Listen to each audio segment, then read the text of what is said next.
Hi hello ನಮಸ್ಕಾರ ಸ್ನೇಹಿತರೆ, welcome back to me Gokul Karvi YouTube channel. ಎಲ್ಲರೂ ಚೆನ್ನಾಗಿದ್ದೀರಾ ಅಂತ ಭಾವಿಸ್ತಾ ಇವತ್ತಿನ ವಿಡಿಯೋನ ಸ್ಟಾರ್ಟ್ ಮಾಡ್ತಾ ಇದ್ದೀನಿ. ಇವತ್ತಿನ ವಿಡಿಯೋದಲ್ಲಿ ನಾನು ನಿಮಗೆ ಅತ್ರಸ ಅನ್ನುವ ಕಜ್ಜಾಯದ ರೆಸಿಪಿಯನ್ನು ತೋರಿಸ್ಕೊಡ್ತಾ ಇದ್ದೀನಿ. ಈ ರೆಸಿಪಿ ಮಾಡಲಿಕ್ಕೆ ಬೇಕಾಗುವಂಥ ಇಂಗ್ರೀಡಿಯೆಂಟ್ಸ್ ಯಾವುದೆಲ್ಲ ಅಂತ ನೋಡ್ಕೊಂಡು ಬರೋಣ. 1 ಕಪ್ ಅಕ್ಕಿಯನ್ನು ಇಲ್ಲಿ ಒಂದು ಅರ್ಧ ಗಂಟೆ ಅಥವಾ 1 ಗಂಟೆಗಳ ಕಾಲ ನೆನೆಸಿಟ್ಕೋಬೇಕು.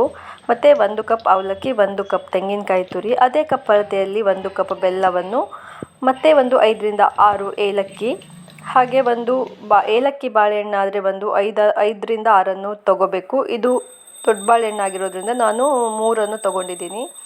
ಇವೆಲ್ಲವನ್ನು ಹಾಕಿಬಿಟ್ಟು ರುಚಿಗೆ ತಕ್ಕಷ್ಟು ಉಪ್ಪು ಹಾಕ್ಕೊಂಡು ಸ್ವಲ್ಪ ನೀರು ಹಾಕ್ಕೊಂಡು ಇದನ್ನು ಮಿಕ್ಸಿಯಲ್ಲಿ ಗ್ರೈಂಡ್ ಮಾಡಿಕೊಂಡು ಹಿಟ್ಟನ್ನು ರೆಡಿ ಮಾಡಿಕೊಳ್ಬೇಕು.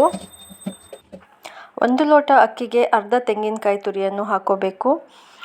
ಯಾವ ಅಳತೆಯಲ್ಲಿ ನಾನು ತೆಂಗಿನಕಾಯಿ ತುರಿಯನ್ನು ತೊಗೊಂಡಿದ್ದೀನಿ ಅದೇ ಅಳತೆಯಲ್ಲಿ ಅವಲಕ್ಕಿ ಮತ್ತು ಬೆಲ್ಲವನ್ನು ಕೂಡ ಹಾಕ್ಕೊಂಡಿದ್ದೀನಿ.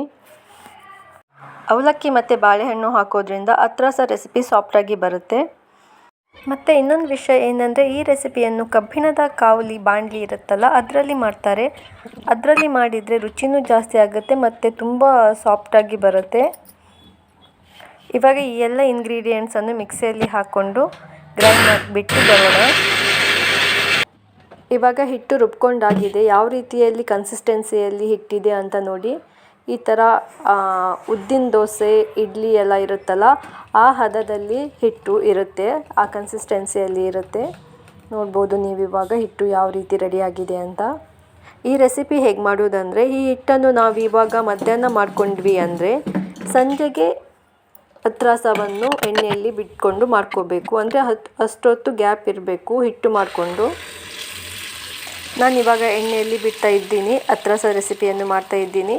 ಇದಕ್ಕೆ ಕಬ್ಬಿಣದ ಬಾಣಲಿ ಇದ್ದರೆ ಅದು ಭಾರವಾದ ಬಾಣಲಿ ಇರಬೇಕು, ಅದರಲ್ಲಿ ಮಾಡುವಂಥದ್ದು ಈ ರೆಸಿಪಿಯನ್ನು.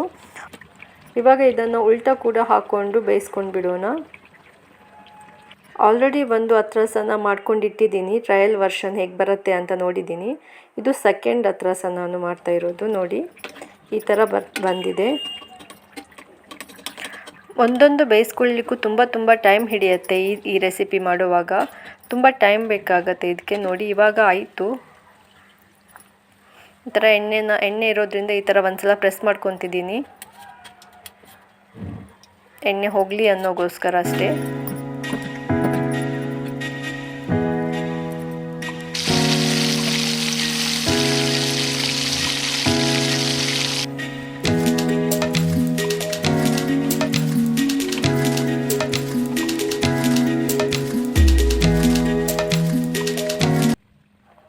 ನೋಡಿ ಈ ರೀತಿಯಾಗಿ ಒಂದೊಂದೇ ಅತ್ರಸವನ್ನು ಇದೇ ರೀತಿಯಾಗಿ ಮಾಡಿಕೊಂಡ್ರೆ ಅತ್ರಸ ರೆಸಿಪಿ ರೆಡಿ ಆಯಿತು.